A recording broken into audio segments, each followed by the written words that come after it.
Welcome to the Black Madonna Speaks with me, your host, Stephanie Georgiev. And I'm also the author of the Black Madonna Mysterious Soul Companion. Thank you so much for tuning in. For this segment, I will be exploring some material that I've outlined at great length in my book, The Black Madonna Mysterious Soul Companion. And I will also be expanding to some new material, which will be published in the third book in the Black Madonna Speaks series. I hope to have this published in the middle of 2019. Before we get started, I want to make clear, as I do in my many writings and speaking engagements, I am presenting my own ideas on the Black Madonna.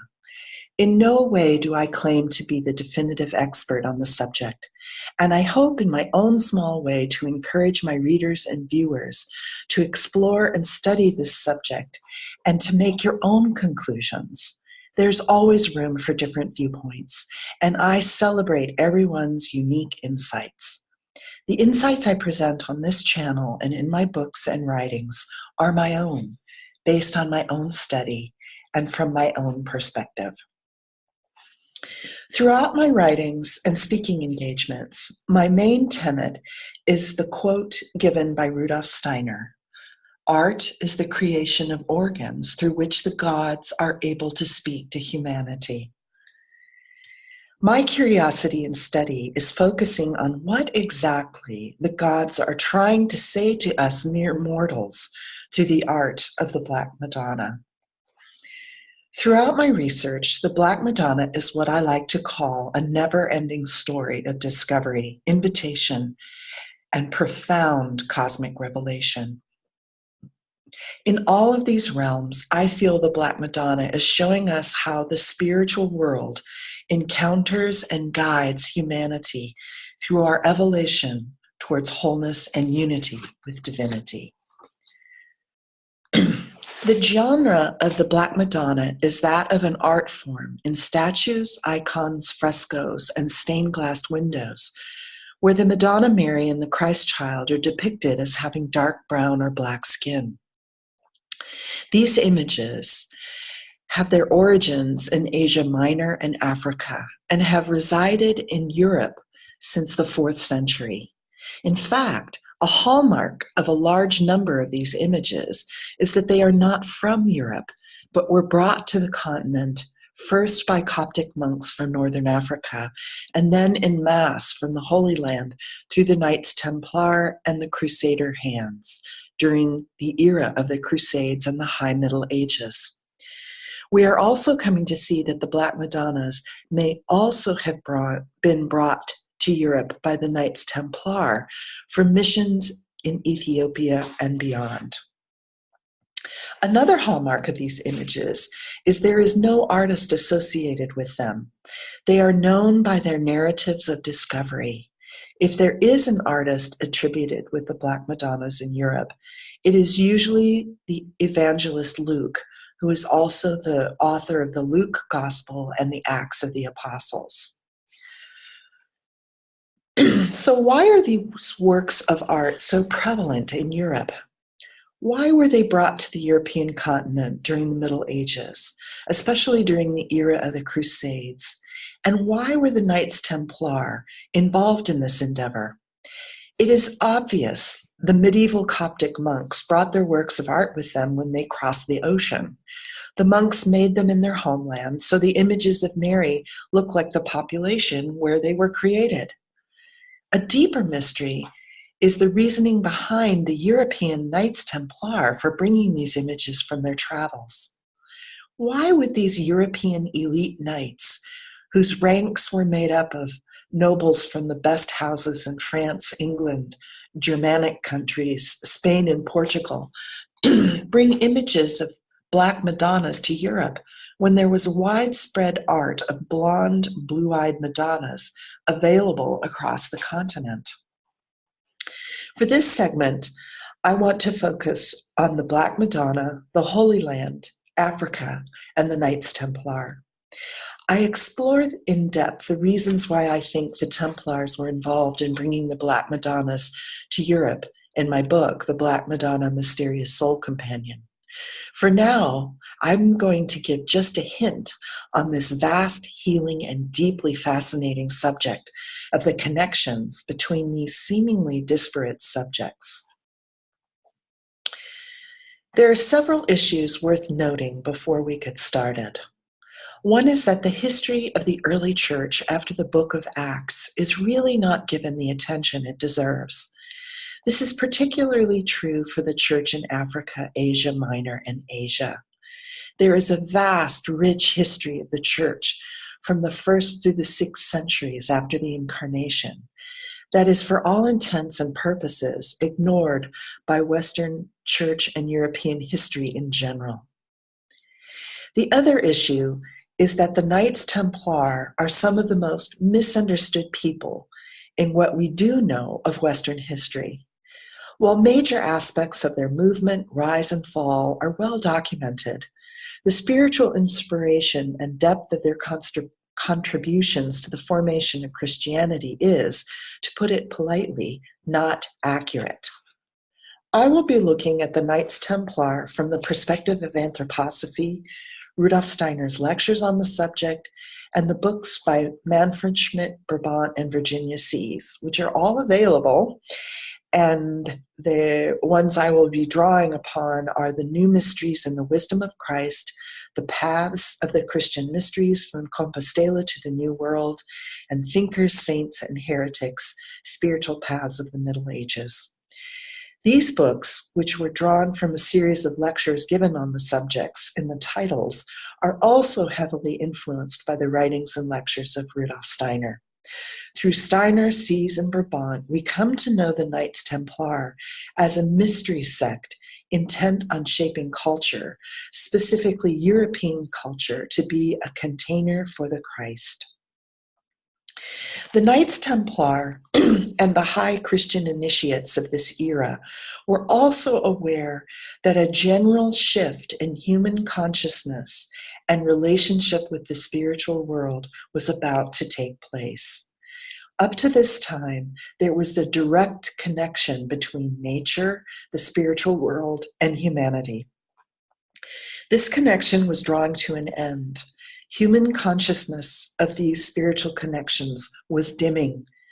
The era of wisdom, holy wisdom, was drawing to a close. The new age of love was ushering in.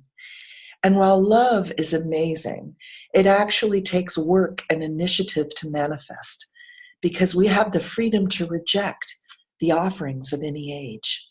Accepting wisdom from divinity in the cosmos was not exactly a choice in the beginning of humanity. But after we have been schooled on the subjects, now it is humanity's turn to choose love in freedom. This was, for obvious reasons, greeted by sadness by the initiates of the day, this dimming of consciousness. And there was a desire to help preserve traditions through various means. It also meant that humanity had to do things like research, whereas in ages past, the wisdom and insights were simply given to humanity through angels, nature spirits, and oracles. It also meant that initiates were seeking ways to invite humanity into an age of love through freedom. The Knights Templar were keenly aware of the state of the times and sought to help influence culture in many ways. So how does one invite a culture to embrace love and freedom? The answer is through the arts.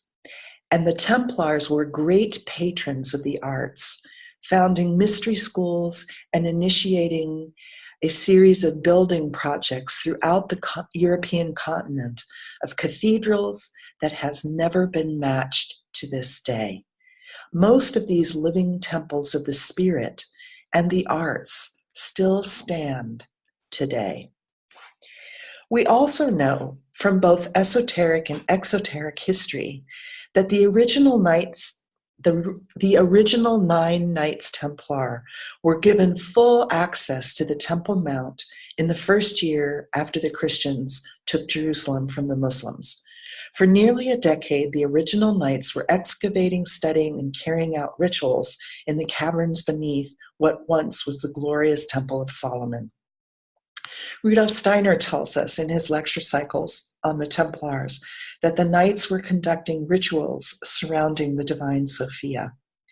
I feel the insights of the Templars on the changing times, the dimming of human consciousness, the severing of the connection between nature and the spiritual world and humanity, and their experiences at the Temple Mount with the divine Sophia inspired them to take art from the Holy Land in Africa and place these works of art, specifically the Black Madonnas, in their shrines, cathedrals, and along the Camino de Santiago de Compostela. While there are many reasons for the era of the Crusades, most of which are well documented and beyond the time limit of our segment, the spiritual inspiration that inflamed the hearts of Europe, causing people to drop everything and go to the Holy Land, was actually one of frustration with a more increasingly materialistic and unjust society. With the rise of capitalism and materialism, which seemed to be in direct conflict with the universalism of Christ, and the institutionalization of the church, which was in many respects quite corrupt as it intertwined itself with secular and earthly power, there was a deep longing in the general population of Europe for the apostolic fervor of the days of the first Christians. It was thought that if one could go to the place where the Passion of Christ occurred, one could recapture the mystery and purity of the event. It was thought that by going to the source, so to speak, not only could one cleanse oneself of sin, but there was a hope that culture itself could become pure once again. I think it is no coincidence that all of these things contributed to the desire to bring Black Madonnas to the European continent during this transformative and dramatic time in our collective history. The era of the Black Madonnas and the Crusades is also the era of Grail literature. One of the more interesting aspects of this genre is found in the popular retelling of the Grail saga in the Parsifal story. Parsifal's father, Gameret, and his first wife, the Moorish queen Belicane, had a son called Fireflies. Fireflies is described as having the color of a magpie, both black and white, showing his dual heritage from both Europe and Africa. Gameret abandoned his Moorish queen under cowardly conditions when he learns that he has inherited a kingdom in France. He returned to the continent and took a second European wife, Herzeloida, who was the mother of Parsifal. Throughout the saga, Parsifal and Fireflies fight together as brothers. And at the end of the saga, Fireflies takes a wife who is Rapunzel de Shoya, who was the maiden who bore the Grail and the elaborate rituals of the relic at the Grail Castle. This couple moves east, where Rapunzel bears a son who is called Prester John, or the Priest King. In medieval times, cartographers and the masses did not exactly differentiate continents. Anything east of Jerusalem was considered India, or what we would call Asia, and anything west or south of Jerusalem was considered Africa. Prester John was an epic king of legends, inhabiting an exotic land filled with wonders and true deep compassion, justice, and morality. In the beginning of the era of the Grail legends, Prester John was seen as living in India or Asia. As the decades wore on and Christian communities in the East succumbed to the Mongol hordes and the onslaught of Islamic armies, Prester John was then seen as Ethiopian and more from the south rather than from the east. In 1165, at the height of the Crusades, as well as the attacks on the Eastern Church, A letter was circulating from Constantinople to the Vatican, reportedly written by Prester John, telling of his opulent court and how he was the head of the church in his kingdom, and that Prester John would gladly come to the aid of his Christian brethren who were suffering from the relentless attacks of Muslim invaders. Prester John claimed to be a descent of one of the Magi who visited the Christ child, who was also the king of India. India at that time was considered anything east and south of Jerusalem. For some unknown reason, it took the Vatican 12 years to write Prester John back, sending emissaries east to deliver the response and to request the mystic king's assistance in maintaining the Holy Land and the Eastern European Empire. None of these emissaries returned, but hope was eternal that this mystical priest king would save Europe from its Islamic invaders, as well as bringing ecclesiastical order and morality to Europe, who was obviously not in favor with God because he was letting the infidels win so much territory. The imaginations of Prester John and his letter captured European hearts and minds for centuries. For me, the significant aspects of this legend is the references to the lineage of Fireflies, Prester John, and the fact that they were from distant lands outside of Europe, particularly from Africa, and specifically from Ethiopia. When we look at the trade routes and ancient maps of Rome, we note that the traders during this era went all through Asia, Africa, and the Arab world.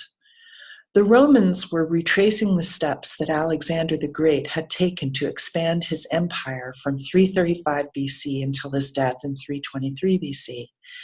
After the incarnation and resurrection of Christ, the apostles took his charge to baptize all nations and went all over the known world preaching the gospel. The Apostle Thomas is reported to have traveled through India and China, and the Apostle Mark is said to have had missions in Africa. Saint Mark is thought to have been a native of Libya, from the city of Cyrene in Pentalopolis, which is what is now the border between Egypt and Libya. Mary, the mother of Saint Mark, was an early follower of Christ, and legend states that both Saint Mark and his mother Mary were present at the first miracle of Christ at the wedding in Cana, which is found in John 2, verse 1 through 11. This was the miracle where water was turned into wine for a wedding feast. What is important about this miracle is that Cana was a land where people mixed bloods and tribes through marriage. Traditionally, in Hebrew culture of ancient Israel and Palestine, one would only fraternize and marry within one's own tribe. For instance, the Levites would only marry Levites and so on. At the wedding at Cana, different tribes were marrying and loving one another beyond ethnic and racial ties, which on a symbolic level was showing how humanity was to move forward into an age of love. Humanity was not only to love their own family and communities, but all people, regardless of origin or relationship. That Christ attended such a wedding and performed his first miracle there shows on a deeply spiritual level the new direction humanity was to go, of loving all people as equals, as we are loved equally before the eyes of the Creator. That Mark was present at this miracle of African descent and went to his homeland to evangelize is very significant. The Egyptian and Ethiopian Coptic churches venerate Saint Mark as the one that brought Christianity to the continent, and the earliest Christian churches are actually in Africa. We also know that there were numerous Cyrenians, people from the same city as Saint Mark, who were present at the first Pentecost. Because of extensive trade routes throughout Africa and the thriving Jewish communities in the major port cities at the time, Christianity spread rapidly throughout Africa. Because of the cosmopolitan nature of the trade cities, numerous schools and seminaries were founded, along with the inspiration of church fathers such as St. Augustine. Augustine was the first to reason the foundations of Christian dogma in the early centuries of Christianity. During the years between 1160 and 1185, the exiled King Lalibela of Ethiopia resided in Jerusalem and was treated with the dignity his station required. These years were the last decades of European rule in Jerusalem and the height of the Templar influence in the Holy City. Scholars argue that it is possible there were numerous exchanges between the Knights Templar and King Lalibela, mainly because when he returned to Ethiopia, he had a large fighting contingency with him, which allowed him and helped him to overthrow the occupying monarch. Lalibela established himself as the rightful ruler in Aksum, and shortly after his return, he built the famous rock-hewn churches of Lalibela in Ethiopia.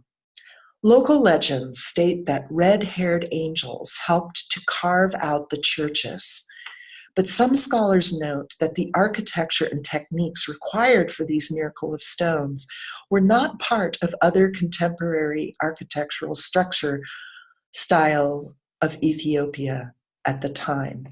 It is also quite remarkable that there are Templar crosses found throughout the structures, and one of the most remarkable evidence of Templar influence is found in the Church of St. Mary, where we find what is called the Templar Sator Square. And this is a very interesting image of letters that say the same thing backwards and forwards, up and down. But if you rearrange it, as you can see on the right side, it goes into Pater Noster, which means our Father. And then we have the letters A and O on each side, which are the Alpha and the Omega, which is the sign of Christ. What is more remarkable in bringing all of these seemingly disparate threads together is how the Ark of the Covenant, the structure whose dimensions were given to Moses by God during the 40 years that he and the Israelites wandered in the desert, and this structure ultimately inhabited the Temple of Solomon, is thought to actually currently being in Aksum, Ethiopia. To make a very, very long story short, the legend, which is more elegantly presented in the Kebra Negras, tells the story of how the Queen of Sheba traveled to meet King Solomon. Sheba is considered to be what is now Ethiopia. The union between Sheba and Solomon produced a son, Menelik, who upon his 20th birthday went to meet his father, King Solomon, in Jerusalem. The legend goes on to state that Menelik and his entourage took the Ark of the Covenant back with them to Ethiopia, where it has been ever since. What is quite remarkable is that the Queen of Sheba was a popular artistic motif in the High Middle Ages, particularly during the age of the Crusades. Chartres Cathedral in France is both a Templar cathedral as well as home to a Templar mystery school during their era. Chartres Cathedral is home to 3 Black Madonnas, 2 statues, and a stained glass window, as well as several images dedicated to the Queen of Sheba and the Ark of the Covenant. The relic of Chartres is a birth shawl of the Virgin Mary, and is housed in a reliquary that looks remarkably similar to the Ark of the Covenant. A trio of jam statues in the north portal of Chartres Cathedral is comprised of Melchizedek, the Queen of Sheba, and King Solomon. Sheba is perched on the shoulder of an African youth, and next to her is an image of the Ark of the Covenant pointing in her direction, with an inscription in Latin that says, "Here is hidden the Ark of the Covenant." When you visit the Vatican in Rome, in the center of the piazza is an obelisk that was originally carved and placed in the city of Heliopolis, Egypt. Now, in Heliopolis, Egypt, it is the city that worships the sun god, Helios. So that I think is interesting. The Romans transported this obelisk to Rome, and later the architects of the present-day St. Peter's Basilica moved it to its modern place and surrounded it with a tile mosaic, which is called the Windrose Compass. This obelisk and the surrounding compass is considered to be the center of the Christian world, or the axis mundi of Christianity. In each direction of the compass, a line can be drawn from the Vatican to an area sacred to Christianity, such as Jerusalem or Constantinople. What is striking is the northwest direction of the Windrose compass points to Chartres Cathedral, and a direct opposite southeast marker points to Axum Lalibela, where the Ark of the Covenant and the rock-hewn churches are located. One can draw a straight line from Chartres, which is a Templar cathedral with 3 Black Madonnas, images of the Queen of Sheba and the Ark of the Covenant, directly through the Vatican, which is considered the center of the Christian world, to Ethiopia, where the Ark of the Covenant is reported to be. Is this a coincidence? If the Templars were excavating the Temple Mount, performing Sophianic rituals, might they have been looking for holy wisdom? Might they be looking for the Ark of the Covenant?